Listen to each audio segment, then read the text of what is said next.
लोकसभा चुनाव का आगाज हो गया है। बीजेपी और कांग्रेस रण में उतर चुकी है। मेवाड़ वागड़ की बात कर रहे हैं। उदयपुर की सीट पर भाजपा और कांग्रेस ने जो कैंडिडेट है उतार दिए हैं। अफसर वर्सेस अफसर। हमारे बीच कांग्रेस के कैंडिडेट है ताराचंद जी मीणा, जो IAS से VRS लेकर पहुंचे। सर, TV9 में पहले आपका स्वागत है। धन्यवाद। एक अफसर वर्सेस अफसर के बीच मुकाबला रहने वाला है, किस तरह इस मुकाबले को देखते हैं आप? देखो, एक अफसर वर्सेस अफसर नहीं, एक विचारधारा की लड़ाई की बात है। कांग्रेस और भाजपा पार्टी की विचारधारा की बात है, लड़ाई उसमें है।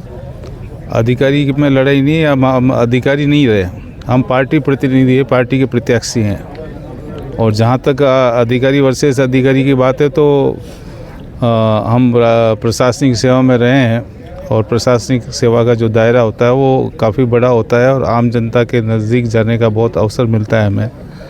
तो और सौभाग्य से मुझे उदयपुर में 2 साल का कार्य करने का मौका मिला और पब्लिक से मेरा डायरेक्ट टच है।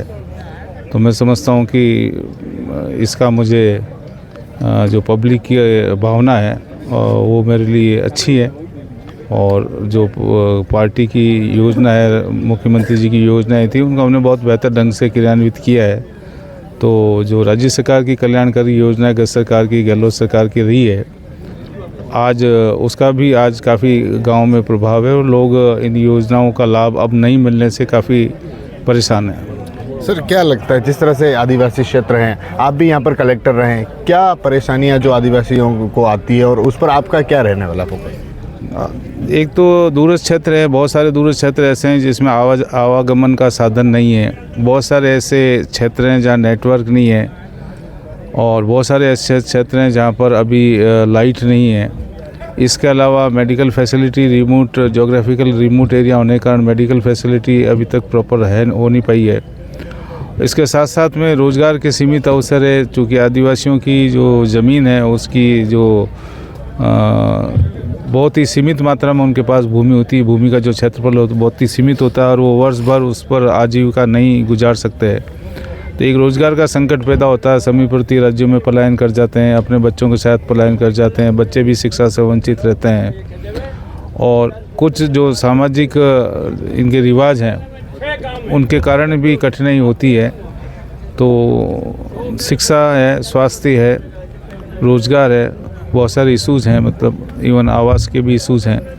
क्या प्राथमिकता आपकी रहने वाली है प्रमुख तौर पर देखें? मेरी जो प्राथमिकता है, उदयपुर पर्यटन के नाम पर देश विदेश में जाना जाता है, तो मैं पर्यटन को शहर के अलावा ग्रामीण क्षेत्रों में भी ले जाना चाहूँगा।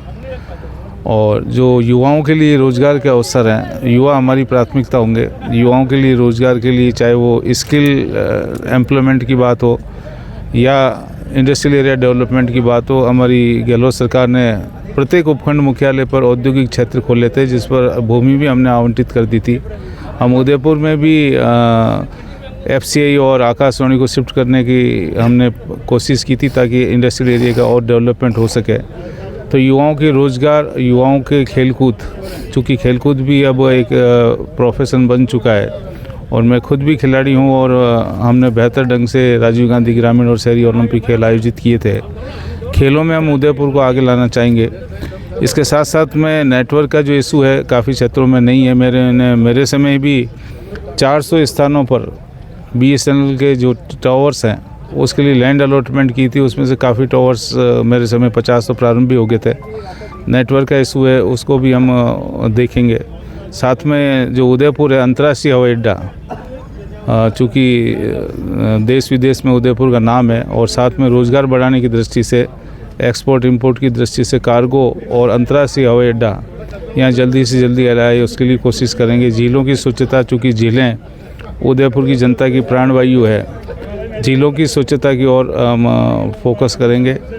बहुत सारे ऐसे एरियाज़ हैं उन पर हम काम करना चाहेंगे और इसको आगे बढ़ाएंगे। उदयपुर विकास प्राधिकरण हमारी सरकार के समय हुआ था, उसका काफ़ी अच्छा इफेक्ट आने वाले समय में रहेगा। यातायात एक प्रमुख समस्या है उदयपुर की। यातायात सुगम हो, इसके लिए हम उसके लिए प्रयास करेंगे। इसके अलावा उदयपुर में भूजल बहुत होता है, वर्षा जल बहकर बाहर चला जाता है। कुछ वन्य क्षेत्रों की समस्याएं, बहुत सारे सेक्टर से, चूँकि जिला कलेक्टर रहते हुए मुझे इन सब का जानकारी है तो इन सभी का निदान करने की कोशिश करेंगे यदि जनप्रतिनिधि सांसद के रूप में चुने जाते हैं तो। अब बीजेपी के साथ एक और मुकाबला रहने वाला जो भारत आदिवासी पार्टी है, उन्होंने भी कैंडिडेट उतारा आपके सामने, तो उस चुनौती को कैसे दूर करेंगे? देखिए, हमारे सामने कोई मुकाबला नहीं है और आने वाले दिन का रिजल्ट अपना आप आपको बता देगा। कांग्रेस पार्टी का कोई मुकाबला नहीं है और कांग्रेस पार्टी उदयपुर से विजयी होगी। ये आप आज 21 तारीख आप इसको देख लें। आप 21 मार्च को मैं ये बात बोल रहा हूँ। हमारा मुकाबला, हम मेहनत करेंगे और जो मेहनत करने वालों की कभी हार नहीं होती है। तो जो भारतीय आदिवासी पार्टी है वो भी कांग्रेस की विचारधारा से निकली हुई पार्टी है। उसके लोग भी पहले पुराने उनके राष्ट्रीय अध्यक्ष भी पुराने कांग्रेसी थे।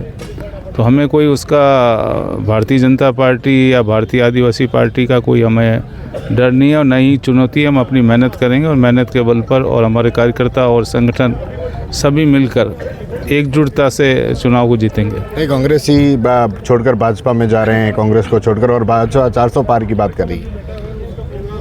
ऐसा ये थे जुमलों के मास्टर आदमी हैं।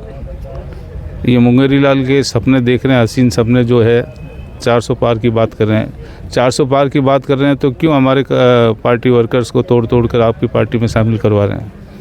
क्यों ईडी का और लालच दे देकर और डरा डरा के पार्टी में शामिल करवा रहे हैं? जब आप 400 पार का दावा कर रहे हैं, सीटें तो 272 ही चाहिए, फिर क्यों इस तरह की एक्टिविटीज़ को कर रहे हैं? तो ये सब जनता को भ्रमित करने की बातें हैं। क्या लगता है, जिस तरह से 400 पार की बात हो रही है, आप कांग्रेस में आते हैं तो इसमें किसका श्रेय ज़्यादा मानते हैं कि किसको श्रेय ज़्यादा दिया जाए? किस चीज़ का? कांग्रेस में आने का आपका? मेरा कांग्रेस में आने का श्रेय तो हमारी पूरी पार्टी को है। हमारे जो सारे वर्कर्स हैं और हमारे वरिष्ठ नेतागण हैं, सब ने मेरा नाम इस टिकट के लिए सुझाया था और एक ही नाम था, चूँकि सबकी एक मत राय थी, तो सभी ने मिलकर मेरे लिए प्रयास किया और इस कारण ही मेरे को ये टिकट मिला है। कब से आप कांग्रेस में इस तरह की जो जिम्मेदारियां हैं, इस तरह मतलब कहीं तो एक अधिकारी पद थे और आपको अचानक इस तरह से टिकट मिल जाता था? नहीं, ऐसा नहीं है कि मैं सरकार के लिए तो हमेशा बेहतर से बेहतर काम करने की कोशिश की है और हर सरकार में रहते हैं, कोई भी सरकार होती है तो उसमें अच्छा काम करने की हम लोग कोशिश करते हैं। और कांग्रेस पार्टी अच्छे अधिकारी को, जो जिसका जनता से सीधा जुड़ाव है, परिश्रमी है, व्यवहार कुशल है, सादगीपूर्ण है, तो हर पार्टी चाहती है और कांग्रेस की प्राथमिकता है। इस वजह से उन्होंने मेरे को ये मेरा सिलेक्शन करके मुझे ये टिकट दिया है। अशोक गहलोत के काफ़ी खास माने जाते हैं आप? मैं अशोक गहलोत जी के खास तो क्या कहूँ मैं, लेकिन मैं ये ज़रूर कह सकता हूँ कि मैं उनके क्षेत्र से आता हूँ और मेहनत उनके बराबर मेहनत करने की कोशिश करता हूँ। जो उनकी जो विज़न है, उनके विज़न के अनुरूप काम करने की कोशिश करता हूँ, तो इसलिए वो मेरे से स्नेह रखते हैं।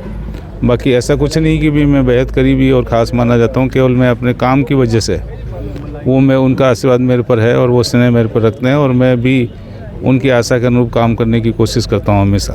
ठीक है, तो ये थे कांग्रेस कैंडिडेट ताराचंद मीणा, जिनका कहना है कि इस बार जो कांग्रेस है अच्छे वोटों से जीतेगी और जो उदयपुर की सीट है उन्हें भी दमखम के साथ जीता जाएगा। TV9 के लिए राजेश डांगी।